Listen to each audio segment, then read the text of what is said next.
And now I will jump into introducing Jen from our presenting sponsor, Isley's, who will be demonstrating how to make Klondike-style bars. My mouth is watering just saying that. That's one of my favorite ice cream bars, especially growing up as a kid. So without further ado, Jen, I'll let you take it away and let you demonstrate your ice cream magic. All right. Hi. Thank you so much, Jess, for that introduction. And thank you to Dee and the folks over at GoodTaste Pittsburgh for putting this really cool event together. So I'm Jen. With me today, I have my lovely assistant, Herb. He is both my coworker as well as my loving husband. So he's going to be helping me out tonight. We're going to go ahead and get started with the items you're going to need. So to make these at home, you're going to need 2 pints of Isley's Whitehouse cherry ice cream, 2 cups of milk chocolate chips, 6 tablespoons of refined coconut oil, and then you'll also need a couple of tools. So you'll need a 9x9 pan, a knife or an icing knife, a metal sheet pan, and that's so we can freeze it, some parchment paper, a double boiler or a saucepan, and a heat-safe bowl, a carving fork or just a large fork, and a metal spatula. So, okay, the first thing you're going to want to do is soften your ice cream. The best way to do this is to put it in the refrigerator for about half an hour so that it's nice and soft but not too soupy. So we're going to go ahead and put this in. And while I am spreading this out, we'll go over a little bit of Isley's history. So the beginning is always a good place to start. Christian Isley moved here with his family to Marion County, Ohio, or Monroe County, Ohio, sorry about that, from Switzerland. And he brought with him one of his most prized possessions, his copper cheese kettle. He was a cheesemaker. So generations of Isley family members continued the family trade and became dairy farmers, cheesemakers, and then eventually incorporated the Isley Dairy Company. They would actually deliver milk via horse-drawn carriage door to door, which is pretty cool. So once you get this nice and spread out, what you're going to want to do is put this back in the freezer, preferably overnight, but if you only have a few hours will work. And when you do that, you're going to want to put that metal baking pan in the freezer with it so that you have a nice solid frozen base to work with. So I'm going to go ahead and hand this off to Herb, and he's going to give me one that we've already frozen overnight. So this is what it'll look like. It'll be nice and frozen solid. It just makes it easier to cut. And when in doubt, always freeze between steps, because what makes it, or what gives it like that nice square shape is making sure that you have nice frozen ice cream. So I like to use a 9x9 pan because it makes for really nice 3x3 inch ice cream squares for dipping and for eating. Okay, so once you get your squares cut, you're gonna wanna pull that baking pan out that's frozen solid. And you're gonna wanna line it with parchment paper and go ahead and put these squares onto that pan. We have one already done here so you can see. You'll just go ahead and we're gonna put this back in the freezer for right now though, so that we can get our chocolate ready. We don't wanna leave it sit out and let it get too melty. So we're going to take our 2 cups of chocolate chips,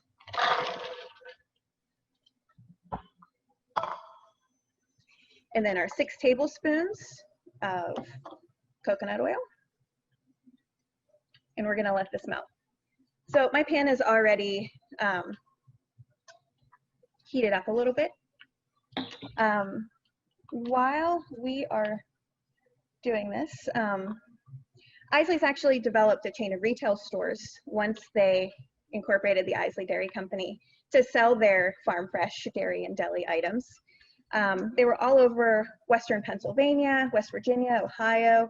If you're my age or older, you probably remember an Isley store. If you're younger, I'm sure you've had an aunt or an uncle tell you a story about an Isley store. So they were famous for skyscraper cones, chip chopped ham sandwiches, and of course, inventing the Klondike bar. So Unilever now owns Klondike, but Isley's invented it right here in Pittsburgh. So once your chocolate is nice and melty, what you're gonna wanna do is remove it from the heat so that it can cool to room temperature. We have some that's already cooled to room temperature here for dipping. The reason you want it to be room temperature is if it's too hot, as soon as you put the ice cream in, it'll melt and it'll just be a mess. If it's too cold, it'll chunk up too quickly and you won't be able to dip them. So we have our ice cream bars ready now to dip.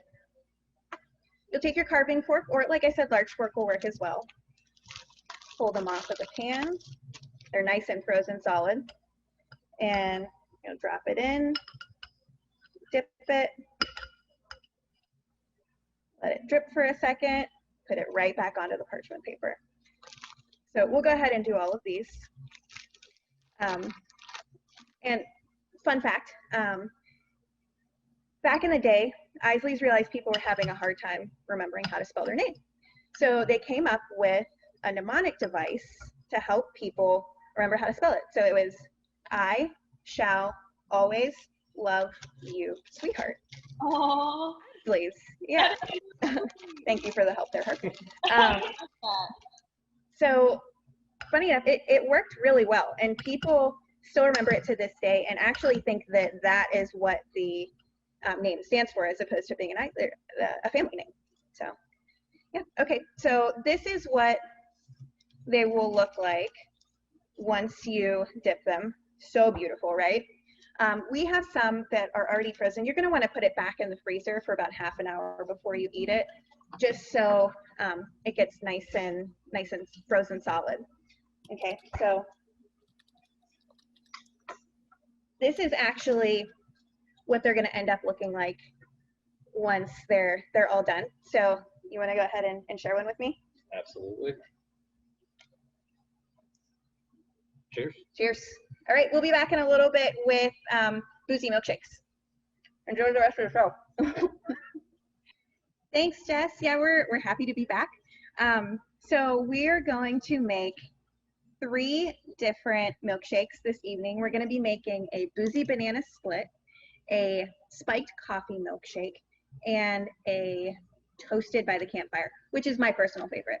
So for the first one, you're gonna need a pint of Isley's Whitehouse cherry ice cream, some crushed pineapple, Pinnacle whipped vodka here, milk, and then for the garnishes, we're gonna do a chocolate covered banana rolled in nuts and some whipped cream, chocolate drizzle, and a cherry on top. So we'll go ahead and get started. So for the ice cream, I like to go ahead and still like scoop it or cut it out just to make it a little bit easier for the blender. Our Isley's Whitehouse cherry ice cream, if I can get it all the way around there, is vanilla ice cream with plump, delicious maraschino cherries in it. So good. And we'll go ahead and finish putting that in. And then we're going to go ahead and add a shot of the Pinnacle whipped and a shot of milk. If you would like to make your milkshakes a little bit more boozy, you can sub the milk for alcohol, or if you want to make them without alcohol, you can sub the, I think I did that the other way around. And then we're also gonna add some crushed pineapple. So we'll go ahead and get this on. We have a nice milkshake maker here, but a blender at home will work perfectly. Okay, so while that's mixing, we'll talk skyscraper cones. So if you know anything about Isley's, you probably remember the Isley skyscraper cone. They used a special scoop, and here I have one on the wall behind me. So this was the special scoop that they used, and this is what the scoop ended up looking like. So it was always 3 inches above the cone. Pretty cool. It was unique to Isley's. So the scoop legend has it that the majority of these scoops of the original production run are buried underneath the parking lot over at the original Boulevard of the Allies location. So how true that is, I'm not exactly sure, but conjecture is always fun. So this milkshake, we're gonna go ahead and pull off. Now, I have an alcohol-related question from the Sure. audience. Yes. For us alcohol-inclined viewers, what is the maximum amount of alcohol you'd recommend adding to keep the flavor? Probably 2 shots.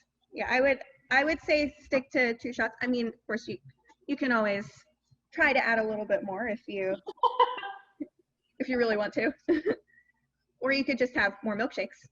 So, okay, we're gonna go ahead and get the cup ready.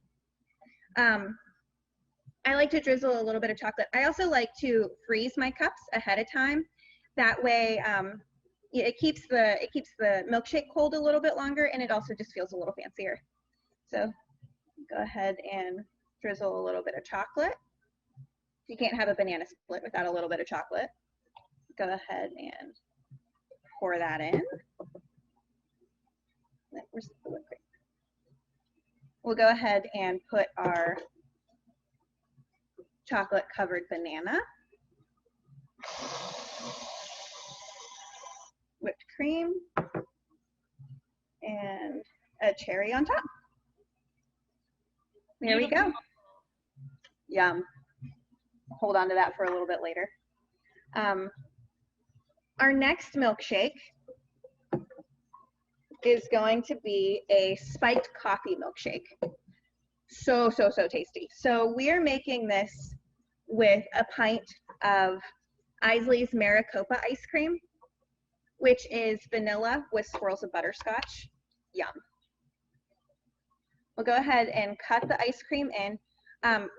The alcohol that we're going to use for this one is Kahlua. So we're going to do a shot of Kahlua and then also a shot of iced coffee. So you'll notice, yes, I am using the entire pint of ice cream for these. I love that. Okay. Shot of Kahlua. Shot of iced coffee. And we'll go ahead and get this one on the blender.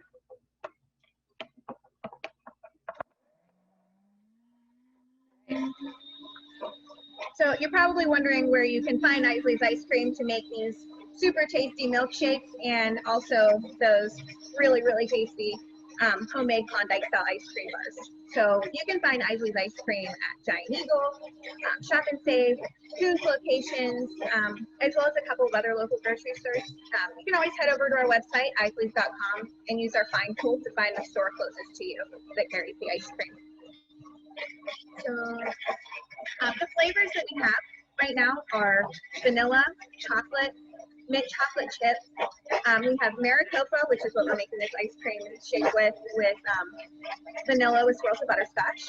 And then we also have our Whitehouse cherry, which is vanilla with those maraschino cherries. And then our newest flavor, toasted almond fudge, which is our rich chocolate base with crunchy toasted almonds, which we're going to use it.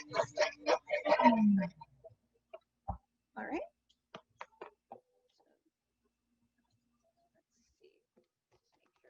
There we go. Okay.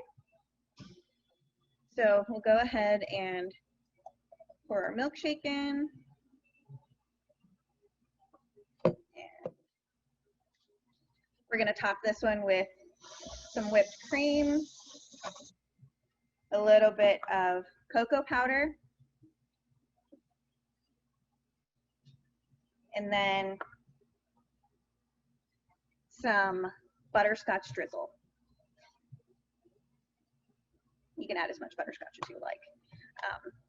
And there we go. Second milkshake down.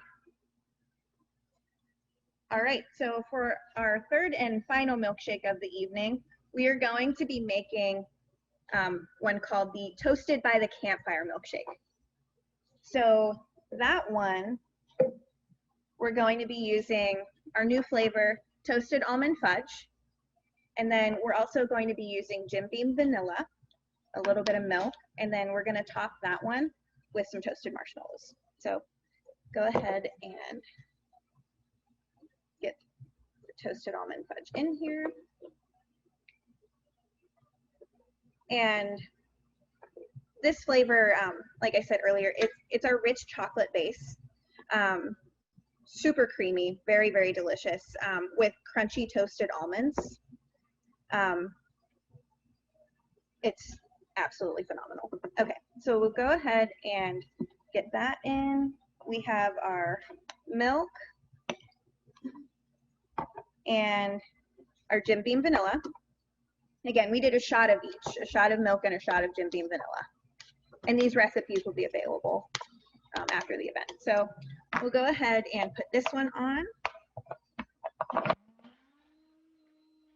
And often we get asked if we are planning to open any old-fashioned traditional Isley stores again. And the other thing that we get asked a lot is if we're going to reintroduce Isley's rainbow ice cream, which is another one of the traditional flavors that Isley's had when they had ice cream counters.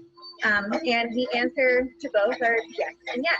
So for more information and to follow along with you know, the progress for both of these, follow us on social. We're on Facebook, we're on Twitter, and we're on Instagram at Isley's Nation. So we'll go ahead and check this last one.